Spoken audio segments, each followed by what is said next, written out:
Dan kalau kita cek kan yang HK ternyata broker RB kan, broker RB yang tiba-tiba nggak tahu dari merah, di HK aja, di HK di besoknya lagi begitu.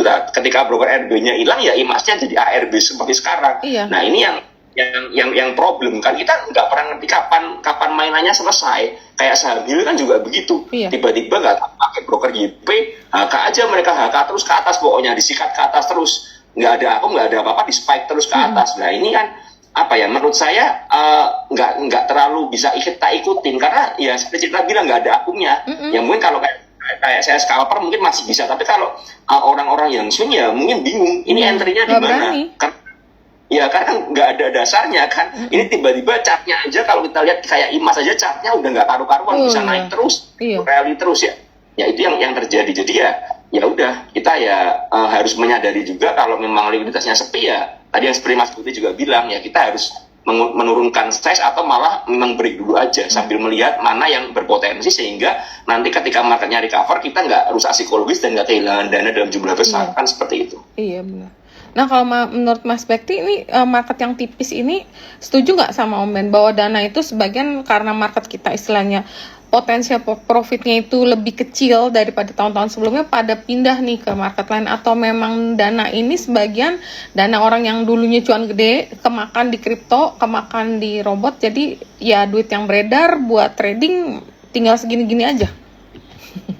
Kalau menurutku pribadi ada beberapa sisi. Mungkin ada benarnya juga dan ada nggak ada benarnya juga. Jadi gini, kalau ada benarnya bisa jadi karena contoh nih saya pribadi atau mungkin aku punya beberapa temen yang dia katakan udah meraup cuan banyak dari tahun 2020 kemarin 2021, itu mereka pada nggak mau memasukkan uangnya semuanya.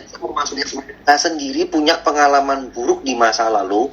Pernah dulu waktu itu uang saya tuh pernah udah jadi 3,5 M, hancur deh, tinggal 400 juta.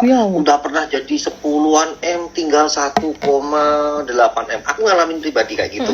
Jadi berdasarkan pengalaman aku 15 tahun di market ini, ketika kemarin itu udah dapat cuan gede, aku nggak mau semuanya duit aku masukin di saham. Pasti pengennya kita cari aman dulu. Makanya aku sempat tanya kepada beberapa teman, dimasukin deposito, dimasukin emas, dimasukin ini macam-macam.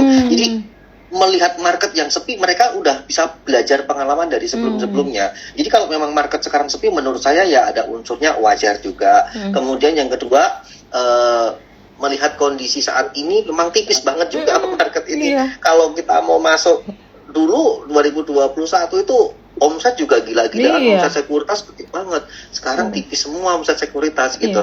Aku aja ngomset sebulan paling sekarang cuma 400 M, 500 M, kecil. Dulu bisa sampai T, sekarang jarang. Aku hampir nggak pernah nyampe T sekarang. Karena apa? Susah marketnya. Dan mungkin saya lihat di sini adalah seperti yang dibilang di awal tadi, bahwa kita melihat memang kondisi market baru kurang nyaman untuk size gede, makanya gunakan size kecil yang terukur. Dan mungkin secara globalnya aku kurang tahu apakah duit itu larinya kemana, tapi aku pesen nih kepada para teman-teman trader semuanya, kalau emang market nggak oke gini jangan sampai dipaksa. Aku udah nemuin beberapa followers yang DM saya atau mungkin teman dekat saya juga, ada yang sudah benar-benar sorry bahasanya kolaps. Karena market kayak gini dilawan terus, alhasil apa yang terjadi? Duitnya hampir habis gitu loh. Nah ini dia akhirnya dia langsung kapok, langsung menyalahkan si A, si B, si C. Nah ini aku yang nggak suka.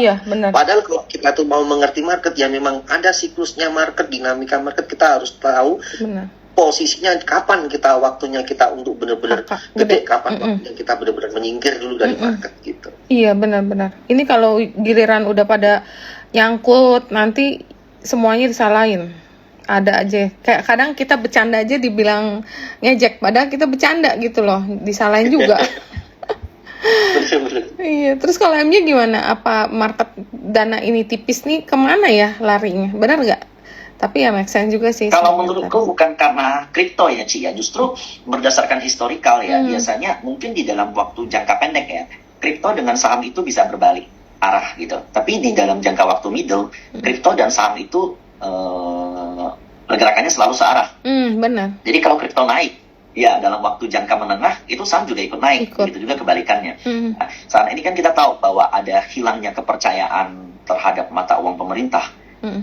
karena apa yang terjadi di Eropa, apa yang terjadi di Amerika itu membuat dana masyarakat kebanyakan pindah ke kripto pun rebound. Nah, jadi kalau menurutku dalam jangka waktu menengah sepinya market ini bukan dikarenakan kripto, tapi memang kalau kita lihat kayak industri pariwisata kita yang naiknya luar biasa, GDP kita yang naik 5,3% terakhir. Kemudian kita lihat konser-konser gila-gilaan semuanya selalu sold out. Ya, this is happen. Money come back to real life, money come back to real business, money kembali lagi seperti zaman sebelum COVID. Dan apakah ini sepi artinya kita turun? Enggak, justru berdasarkan data historikal kita masih di atas sedikit dari sebelum 2020. Jadi sebenarnya memang ada peningkatan, cuma di 2020 naiknya kekencangan. Nah, ini lagi proses normalisasi lagi nih, dan kita semua saya yakin Om Ben, Mas Bekti, Cik Rita, itu kita semua sepakat kalau kayak momen-momen sepi seperti ini juga nggak akan lasting forever. Akan ada someday di mana ada trigger lagi yang bisa membuat market itu kembali bergairah lagi, volume oke lagi, dan Rita masih semangat lagi. Dan saya setuju banget sama Mas Bekti sama Om Ben. Kalau saya gini, ini agak sedikit pilu nih, Cik. Salah satu senior saya itu bahkan kayak saat ini tuh kesusahan di market. Bahkan ada kepikiran untuk pensiun senior saya, Cik. Karena ya ternyata market yang dia coba lawan, dia confident seperti biasa, ternyata berbalik arah. Dia nggak bisa keluar dulu kayak market ujung-ujungnya kayak equity-nya tergerus. Dan itu senior saya, kan. Jadi ya itu ngebuat saya kayak, wow, market ini memang permainan psikologis dan mental itu penting sekali. Terus senior kamu berarti orang yang udah lama banget di market juga? Jauh lebih lama dari saya, Ci. Dan berarti pengalaman kerjanya juga udah sampai lebih tinggi dari saya. Nah itu gimana kalau jadi teman-teman kalau misalnya yang baru di market, yang retail, berarti ya kalau kalian merasa banyak kalah bukan kalian lagi bau, emang marketnya lagi susah. Kan kita kadang berasa gitu ya. Kalau lagi kalah, aduh gua kayaknya bau deh setiap kali gue beli ini turun. Padahal gue merasa gitu sih. Jadi kayak ini tangan gue lagi busuk nih, atau mata gue lagi bau nih, lihat apapun gagal gitu. Gue merasa gitu sih. Iya, perasaan nih catnya udah breakout, kenapa gue masuk langsung ARB gitu kan? Jadi ya. Tapi kalau diliatin naik, kalau dibeli turun. Iya. Emang kayaknya. Tapi aku ada kesimpulan satu, Cik. Ini cukup penting menurut aku. Uang 400M tuh bagi Bekti itu kecil. Karena dia bilang 400M itu kecil. Itu kesimpulan penting tuh, Cik. Itu omset, bukan uang. Aduh, omset 400M gede ya. Kalau buat sales ya lumayan banget ya. Lumayan lah, Cik. Gede banget. Oh ya, mungkin sekarang kita balik lagi kan, kalian berarti nggak selalu pakai news. Nah, kadang pastinya nih kelihatannya sama, banyakan pakai chat dong kalau gitu, karena itu yang ngebantu kita di jam trading. Di Only Way cuma chat, karena broker summary kan udah dihapus, udah nggak bisa kita lihat nih. Dulu kita masih ngebedah, oh broker ini broker scalper, ini broker serius asing, kita ngikut yang real asing. Kalau scalper berarti kita mesti in out cepet. Nah, sekarang kan udah nggak bisa nih, berarti pakai chat doang. Nah, kalau pakai chart, kalian tuh biasanya pakai apa sih indikator? Pakai indikator, pakai chart pattern, atau pakai apa sih? Mungkin Om Ben bisa share ke teman-teman nih. Kalau saya itu saya pakai chartnya TA-nya simple TA aja, karena kan saya hanya melihat area supply dan demand-nya aja. Ya, supply dan demand-nya itu yang pertama. Di mana area-area support yang menjadi batasan saya, ya. Jadi saya akan mencari area support terkuatnya di mana terjadi rejection di beberapa harga itu. Semakin banyak rejectionnya kan berarti supportnya semakin kuat. Nah, saya lihat di situ. Nah, misalnya seperti ini. Sekarang harga, let's say di harga 1.200, ya. Saya melihat di area 1.050 itu ada rejection berulang di sana. Jadi kalau mau 1.050 membal berarti kan saya bisa memutuskan itu area support kuatnya. Nah, sekarang harga 1.200 nih, berarti ada range yang cukup lebar dong, dari 1.000 sampai 1.050 ya.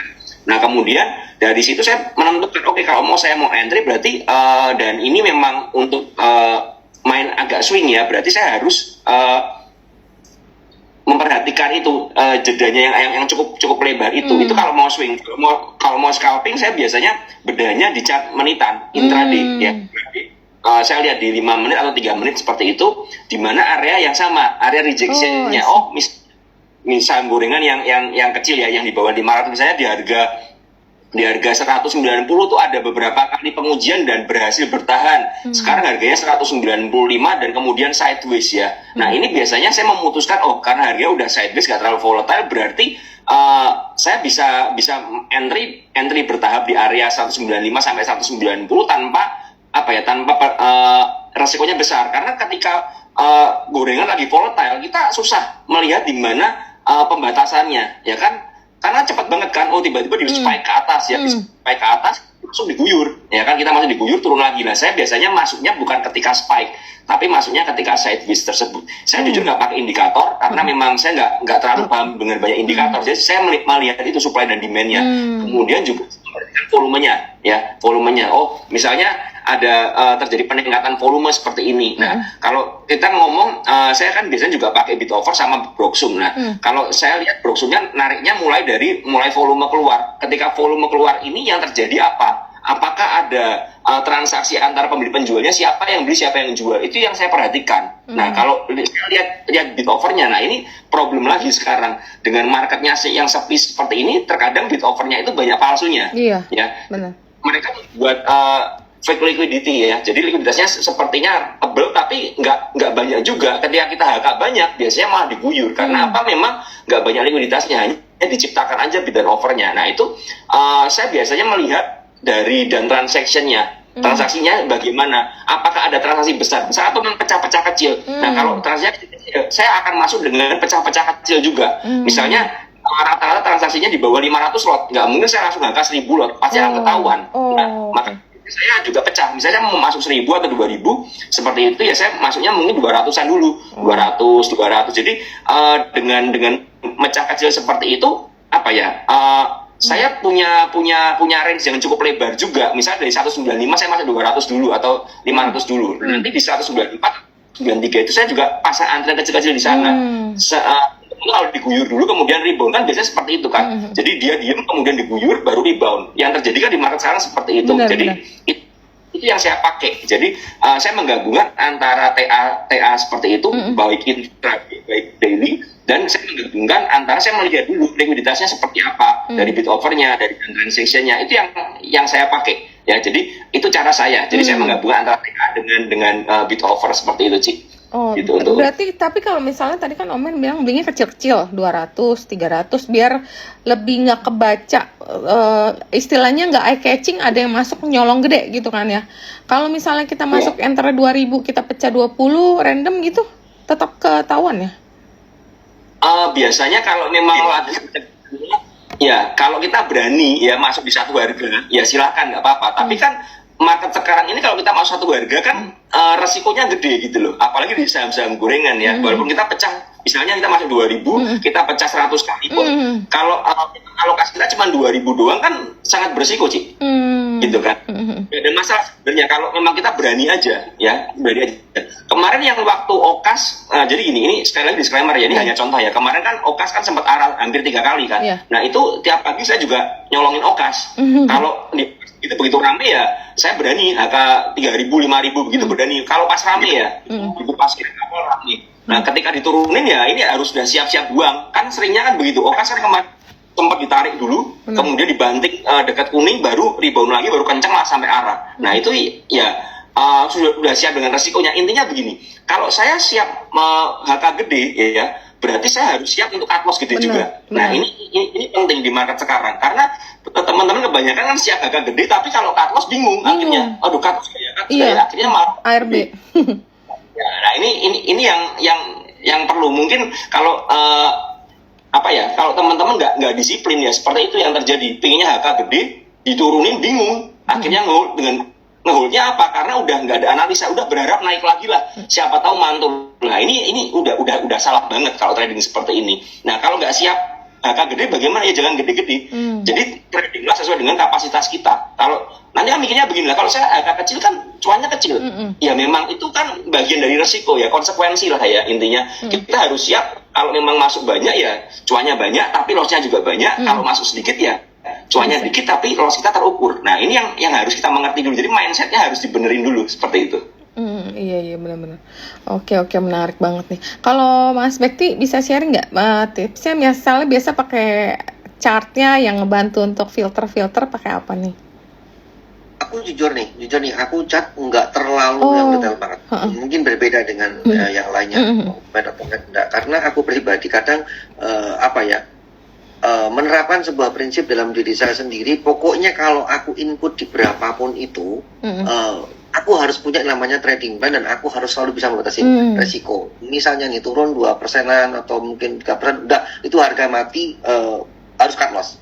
Tetapi ternyata kok tiba-tiba langsung kadang kejadian nih, kita udah punya trading plan tiba-tiba diguyur sampai langsung mau ARP, ya udah tutup mata ARP buang. Yang penting aku harus keluar dulu gitu. Karena apalagi kalau orang yang bermain di saham-saham IPO ini kan arahnya juga belum jelas. Bener. Dilihat chartnya juga belum ada chartnya juga ya kan, stoknya hari pertama, kedua, ketiga nih. Misalnya aku lihat nih kemarin sempat lihat karena berhubung teman saya sempat kena juga di saham pipa namanya. Itu dari IPO ditarik sampai atas, Jrokin sampai bang berjilid-jilid sampai benar-benar sekarang tinggal 67 perak. Itu waduh, itu kalau nggak cut loss dari atas mata itu gitu loh. Makanya chart memang bisa bentuk cerminan. Salah satu menurut saya pribadi chart itu adalah kelemahannya, salah satu kelemahannya adalah dia membandingkan dengan historical di masa lalu, padahal kinerja di masa mendatang belum tentu seperti masa lalu. Tetapi juga memang itu salah satu tools kita juga untuk memprediksi ke depannya.